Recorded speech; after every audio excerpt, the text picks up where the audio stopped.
Harry will be right one day, but not yet. Not yet. You know, we have elections coming up in the U.S. You want to take a bet on that one? We'll see.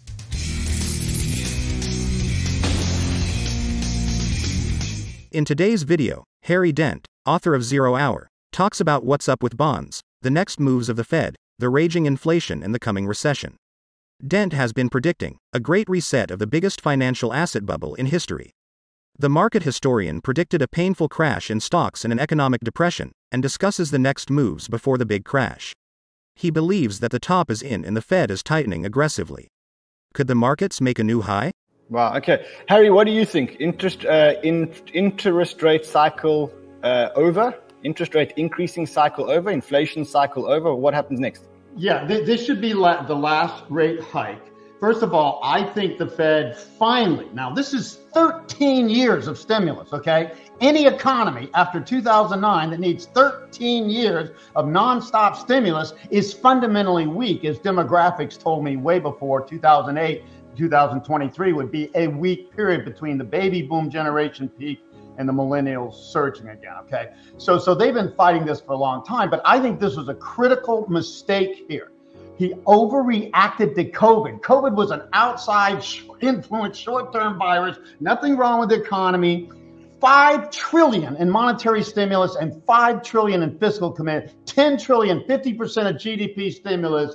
And that's what took us from 1% inflation overnight to 9.1% inflation. And then the Fed was forced to reverse from endless stimulus to tightening. And I say this economy is weak underneath. It's been living totally on stimulus, and it will not react well to this tightening. And I do think that's going to continue to show up. And this will be the last rate hike, 25 basis points. But I think we're going to be in a recession faster than people think. And it's not a normal, the economy's overstretched, blah, blah, blah. This is a second financial asset bubble, bigger than the first one. This one totally artificial. And therefore, it's this bubble bursting in financial assets. And the top 20% that own 90% of financial assets are 50% of consumer spending. So I see a different type of recession that may turn into a short-term depression. It's just a deflation of the second major unprecedented financial asset bubbles. You had the roaring 20s, then you had the 90s, which was a natural bubble with some stimulus. This one is all stimulus, which means it's more artificial, more weak. And I think the market's falling is what's going to tip. I'm looking at the Russell 2000, the most clear chart to me right now, sideways triangle after this first big crash, which did signal to me a long-term top. It was big enough for that. We break 1,700 here, 3% lower in here. The markets are going to head down. I think the markets or the financial asset bubble falling is going to draw us into this unique recession, because the affluent people that drive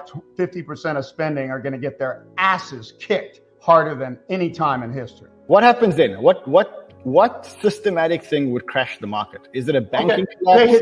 First of all, look at all the rate hikes, which I've done since the early 80s, okay? This is the biggest one in basis points raised. They don't have to do any more now. This hits, folks. Everybody should know this. 12-month lag. The 12-month lag on the March to recent raise in rates will just start to hit right about now in April and hit harder into early next year. I think the economy is going to weaken no matter what they do. They're dumbasses. The Fed has been you cannot run an economy on nonstop stimulus. You cannot say you believe in free markets and then not let the markets be free and correct and wash out debt and zombie companies when it needs to. That's what free markets do the best. It's not just success in entrepreneurialism and capitalism. It's failure. It's allowing failure. So this is a huge misunderstanding. I think the Federal Reserve understands nothing about the economy. How many of these guys, him included, Janet Yellen, for crying out loud, looked like she came out of a nunnery, okay? How many of these people have ever run a business? Seriously. And they run our economy. I mean, I really don't think all they do, people say, he's doing a good job. If the economy's strong, they tighten, and if it's weak, they loosen. A 2-year-old could do, a 4-year-old could do that. If they phoned you today, Harry, and they said to you, listen, Jerome Powell's feeling ill, and you've been nominated as the replacement, so you are now taking Jerome Powell's role. You got to do it. What do you do? Like, as you walk in today, what do you do? I would say no, because you want to walk in the president into a recession that's already baked in the cake, which some asked Jimmy Carter and some others. First of all, I would say the Fed is not in the business of regulating and driving the economy. It should have emergency injections when there's a real emergency.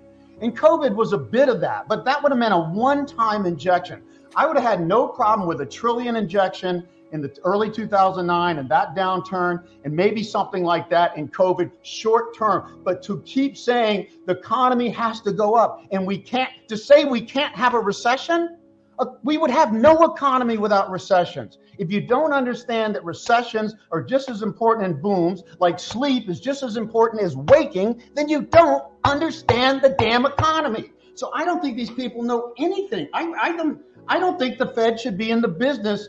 They should be providing enough money to conduct business and responding when there's a real short-term emergency, short-term. They should not be in charge of preventing recessions, which are the most fruitful thing the economy ever does. I know I was a turnaround manager for my first decade to small entrepreneurial businesses.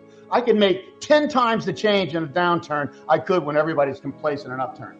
Downturns, recessions are not bad. If you don't want a big recession, don't have a bubbly boom and overstimulate. And we've been stimulating nonstop for 13 years until last year.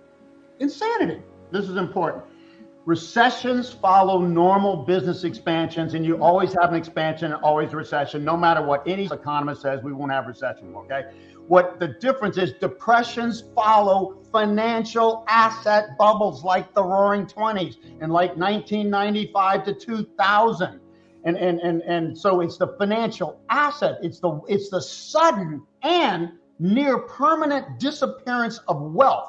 It's not so much layoffs are going to cause this overexpansion, normal recession. This is a second bubble. Everybody's way richer. People are sitting in a $400,000 house that was $100,000, even adjusted for inflation 10 or 15 years ago, for crying out loud. You did nothing, okay? So you have to take this excess out. Everybody gets hit, but here is the big difference in a depression. The rich get hit the worst. It's financial assets that go down even more than the economy. Unemployment might hit, I have a 1.5 time factor to 2008. Unemployment was 10 or 11 then, it'll be 15 or 60 now. Stocks are down 57, S&P they'll be 86% now. This will be bigger, but it does hit the upper crust more. The everyday person, more layoffs, okay, we're used to that. Rich people aren't used to losing half their net worth overnight, okay? That hasn't happened. And every crash, even 2002, the NASDAQ was down 78% 2002, more than other, but it comes right back and makes new high. You mark my words on this and kill me if I'm wrong, because I'll probably be dead by then anyway. If we will not see new highs in these stock markets before I am dead, okay? And I'm planning, give me, 2040. Yeah, Harry. Will not see new highs. Willem, I want to hear your view here. Well, Harry has predicted 10 depressions in the last, I think, 20 years. And they fought them, damn it. And you go ahead. I'm telling you, this is it. They have blown the wad. They've been forced to tighten, so they can't tighten fast enough. The only thing had this economy going since 2009. That's why I say it was a huge mistake to overreact to COVID. But I think could have kept this thing easing up longer. I think he blew it. I think it's down because he can't turn around and loosen soon enough to prevent the next downturn. Harry will be right one day, but not yet. Not yet. We have elections coming up in the U.S. You want to take a bet on that one? We'll see. We'll see one more blow off. I want to take a bet. Hold on. I want to take a bet.